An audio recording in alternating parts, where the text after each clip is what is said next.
Greetings, everybody. This is Malik Assad Jafar,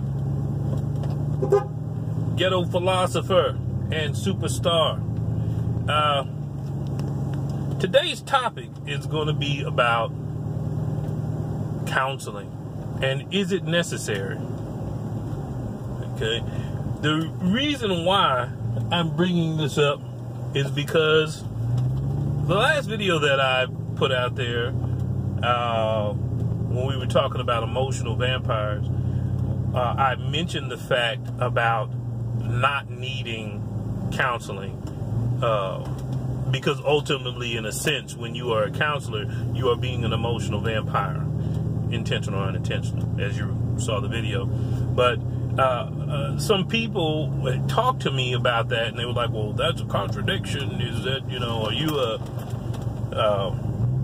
are you saying that counseling is not necessary? And so that's the reason why I'm bringing this up. And so I'll put it out here like this. Question: is counseling necessary? The answer: yes, it is. It's necessary for those who are willing, who are needing insight. Open, honest, willing, or honest, open, and willing to be able to receive the insight that is being given. It's not even a matter of respect. You don't even have to respect the person in particular. Basically, all you have to do is just be honest with what you're saying, open to the feedback, and willing to do something differently. So, in my case, specifically in particular, when I was talking about not needing a counselor for being an emotional vampire, the reason being is because I know what needs to be done. I just need to execute. And there's some people who have no earthly idea as to what needs to be done when it comes to life, issues, situation, fill in the blank. And that's where a counselor steps in. Let me say this. If you don't believe in counseling, or if you think it's a crock of shit, or if you believe that it is something that is not beneficial for someone's development, please, absolutely, do not engage in counseling, because you're going to be wasting your time as well as someone else's. Most times, the person who don't believe in counseling, pretty much what they're trying to do is see, I knew they full of shit. They ain't know what they talking about. You know, they I wouldn't necessarily say condescending or pessimistic, but they are just not receptive of the process of counseling. And so if you're not receptive, it's like a person who's going on a diet. You got a person who is told that they have to go on a diet for whatever the case might be. And if you're in a position where you don't want to go on a diet and you do it, it will be such a tumultuous experience and you will not like what's going on. So you wait until you're ready to deal with that diet, okay? And that's information for a person who is not dealing with a health issue type of thing. But it's the same difference. If you're not willing to receive direction, new insight, objectivity about what's going on, don't engage in that. Don't engage in counseling. Counseling is designed for people who want to have something different in life.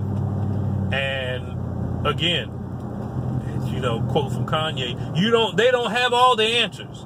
Counselors don't have all the answers. In fact, counselors have no answers at all.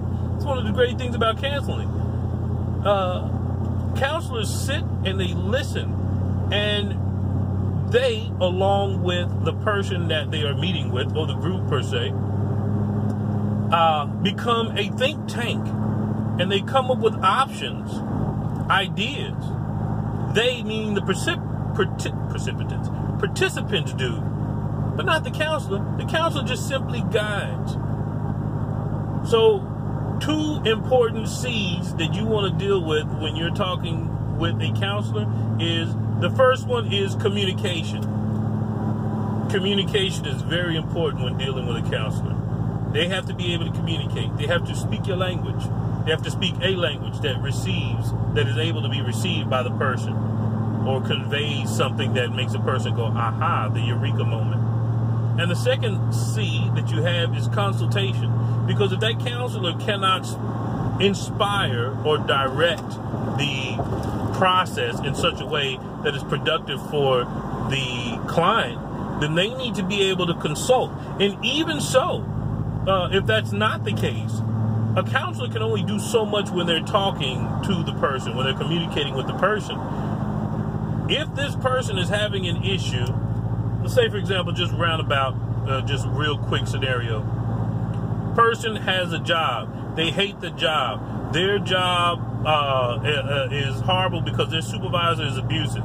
And as long as you allow that supervisor to abuse you, then he will keep you at the job. He is very well known at, or she, at letting people go when you do not allow him to do his job. And in his mind, his job is, I must abuse you. That means you're a good employee. Now, this person has to sit there and deal with this shit. And in addition to that, they have marital problems at home. Why? Because he brings his job home and he complains about the food and he complains about what's not being taken place and he complains about how bills aren't getting paid, but he's the one that brings in the money and all of this other different stuff that's going on, and yet he's at home dealing with the bullshit. He's at the job dealing with the bullshit. And so what does this man end up doing, or woman, to deal with the situation? They end up drinking or using a drug in particular to help them cope, and thus creates a cycle. So at the end of the day, which comes first, the chicken or the egg? Do you address the substance abuse issue, or do you address the career development dynamic, or do you address the marital dynamics that are going on? Which one do you deal with first? Well, from a counseling standpoint, you'd address the substance abuse issue first, and you'd maintain and manage that if the substance usage was an issue. You manage that, then you deal with career development, or I say then. In addition to dealing with career development, you also deal with the potential marital problems. It's a dual approach on that particular. But a person who's in the mix can't see the forest for the trees because they're in the middle of what's going on. And so that is a case scenario, if you will, as to how a counselor approaches situations. But to the person who's out there, they see the counselor as this guru. They don't even realize the counselor has a very specific approach he's supposed to take based on his schooling that he's gone through. And they're usually pretty successful. So with that being said, take that same scenario and have a person who doesn't believe in counseling, and he thinks his job is fill in the blank, and his wife ain't such and such, and you name it. If everything is about that, and then you're going to go to counseling, well, let's see. You've got 3 potential issues, and I don't have a substance abuse issue. You've got 3 potential issues going on, but yet you reject and deny all 3 of these different things that are going on that are a problem. And then you go to a counselor. What kind of energy are you going to bring into the counseling session? Probably the same, and it'll be a waste of your time as well as the counselor's. So with that said, people do need counseling. Counseling is important, but you have to play your position.